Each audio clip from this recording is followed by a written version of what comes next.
구독자 여러분 반갑습니다. 돈폭의 부동산 시작합니다. 오늘은 깡통 전세, 사기 기승이라는 주제로 얘기를 드릴 거고요. 최근 매매보다 전월세 거래량이 증가하면서 보증금 사기 또한 증가하고 있습니다. 오늘 영상을 보시고 사전에 미리 예방한다면 피해는 많이 줄일 수 있을 거라 생각됩니다.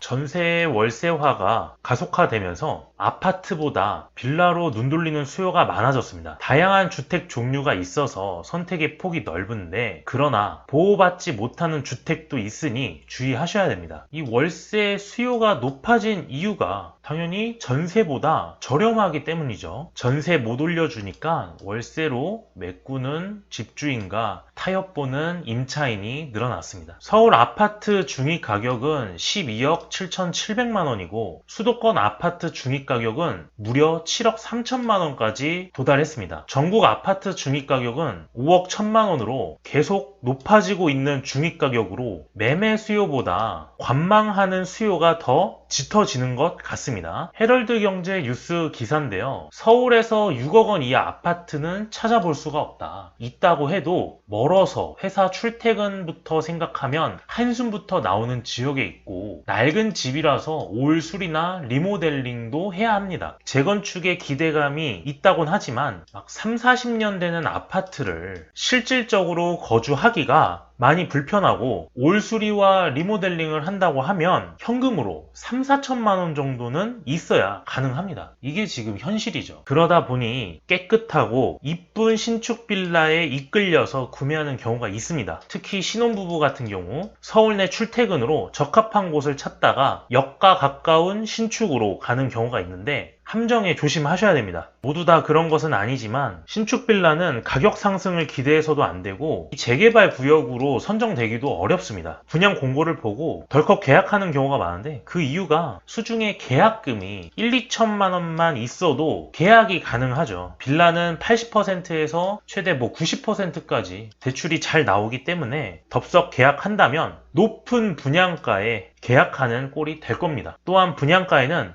알선하는 중개 수수료와 건축업자의 리베이트 등 포함되기 때문에 시세가 높게 형성돼서 더욱더 조심하셔야 되는 게 신축 빌라의 분양 가격과 전세 가격이 포함되기 때문이죠. 또한 타운하우스도 전경이 정말 좋죠. 환경도 좋고요. 층간소음도 없기 때문에 전원주택의 꿈을 갖고 역시 신혼부부가 계약을 하는 경우가 있습니다. 그러나 현실은 옆 세대와 따닥따닥 붙어있기 때문에 층간소음은 없어도 벽간소음이 있고 어느덧 감시당하는 느낌도 받기 때문에 이런 여러 가지 불편한 점을 감수해야 하죠. 대중교통이 주변에 없기 때문에 자차가 있어야지 또 가능합니다. 신축 빌라와 타운하우스에 대해서 설명드렸으나 굳이 구매하신다면 말리진 않겠습니다. 깡통 전세 사기가 기승하고 있습니다. 이는 전세값 상승으로 대체제로 저렴한 빌라를 선택하는 경우가 있습니다. 세입자의 전세 보증금을 먹튀하는 사례가 매년 발생되어 왔고 진짜 사기꾼들 많아요, 여러분들. 조심하셔야 됩니다. 빌라 시세 파악 어렵고 경매 낙찰률도 낮아서 보증금을 떼먹힐 여력이 충분합니다. 얼마 전 나온 기사인데 무려 1277채를 보유한 빌라 전세 사기 수법이 공개되었습니다. 여론이나 댓글을 보면 이런 사기를 왜 당할까 라고 생각하시겠지만 눈뜨고 코 베이는 경우가 허다하고 알고도 당하기 때문입니다. 피 같은 보증금을 눈앞에서 날린다면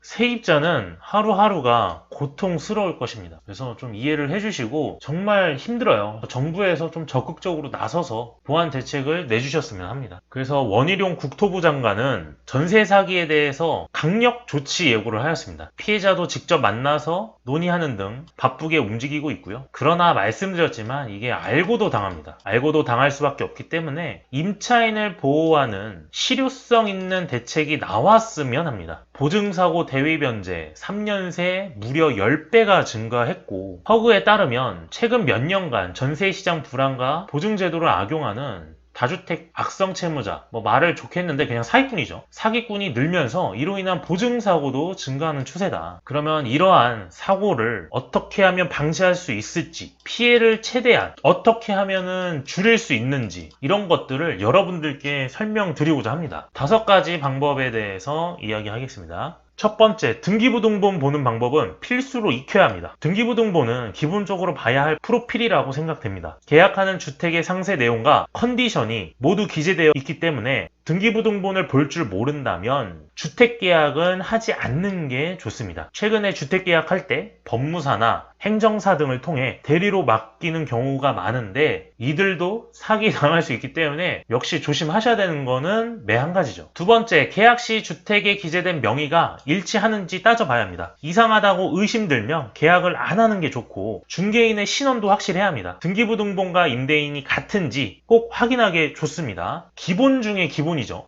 두 번째 사항은 꼭 체크하셔야 되고, 세 번째, 매매가보다 높은 전셋값은 아닌지 봐야 합니다. 특히 빌라나 오피스텔 같은 경우가 많은데 전월세 보증금을 떼먹힐 확률이 높고요. 예를 들어서 매매가가 1억 5천이고 전세가가 1억 6천이라면 흔히 깡통 전세인 경우가 많습니다. 그러니 전세로 들어갈 경우 주변 시세를 정확하게 알고 있는 것이 좋겠습니다. 네 번째, 보증보험에 가입이 가능한지 여부입니다. 이미 집주인이 전세 보증금으로 사기를 치거나 장난쳤을 경우 보증보험 가입이 제한되기 때문에 그 자리에서 계약할 때 중개인과 입을 맞추고 가능하다고 했지만 추후 가입이 되지 않는 경우가 발생됩니다. 이런 경우 진짜 난감한데 정말 체크하셔야 되고 중점적으로 보셔야 하는 내용 중에 하나죠. 마지막으로 전입신고와 확정일자를 꼭 받으셔야 됩니다. 전입신고는 법적으로 14일 이내로 의무적으로 해야 해서 다들 하겠지만 확정일자를 빠뜨리는 경우가 있습니다. 그러면 추후 사고가 났을 때 피해 금액을 최소화시키기가 어렵습니다. 그래서 전입신고와 확정일자까지 꼭 받아야 된다는 점 기본 중에 기본으로 알아두셔야 됩니다. 그럼 전세 사기를 최소화할 수 있는 결정적인 방법에 대해 얘기를 드리면, 제발 부탁드리지만 계약까지 끝내고 2달이 다 뻗고 안심한다면 큰 코 다칠 가능성이 높습니다. 밤 12시 넘어서 등기부등본을 열람하는 습관을 꼭 갖도록 해야 합니다. 저는 심지어 세입자에게도 그런 방법을 알려줬어요. 집주인이 집을 담보로 대출을 받기 위해서 하루가 지나자마자 다른 사람의 명의로 이전시키면서 대출에 대한 근저당권이 잡혀버리는데 이것들이 전세 보증 사기 수법 중에 하나입니다. 등기부등본은 제가 안내해드리는 곳에서 등기 열람이 가능합니다. 대한민국 법원 인터넷 등기소라는 사이트에서 등기 열람이 가능하고요. 사이트는 이쪽에다가 검색을 하시면 본인 집뿐만이 아니라 다른 사람이 갖고 있는 주택에도 열람이 가능합니다. 대신에 기본적으로 입력해야 되는 조건들이 있기 때문에 그런 것들을 좀 아시고 부동산 등기를 한번 열람해서 보시는 것도 나쁘지 않겠다, 이렇게 생각이 듭니다. 아까 마지막 사항에 전입신고와 확정일자를 꼭 받으라고 했는데 그 이유가 여기서 나옵니다. 채무자는 집을 담보로 근저당권을 설정하고 돈을 갚지 않을 시에는 채권자가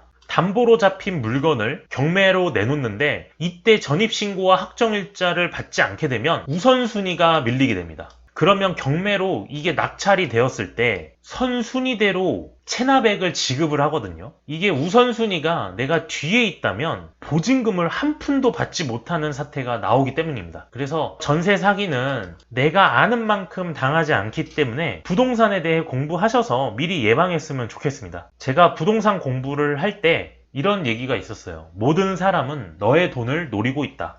이런 명언을 들었습니다. 사기를 당했을 때 아무도 책임져주지 않기 때문이죠. 이렇게 해서 부동산 시장 알아봤고요. 구독과 좋아요는 저의 영상 제작에 큰 힘이 됩니다. 이것으로 영상 마치도록 하겠습니다. 감사합니다.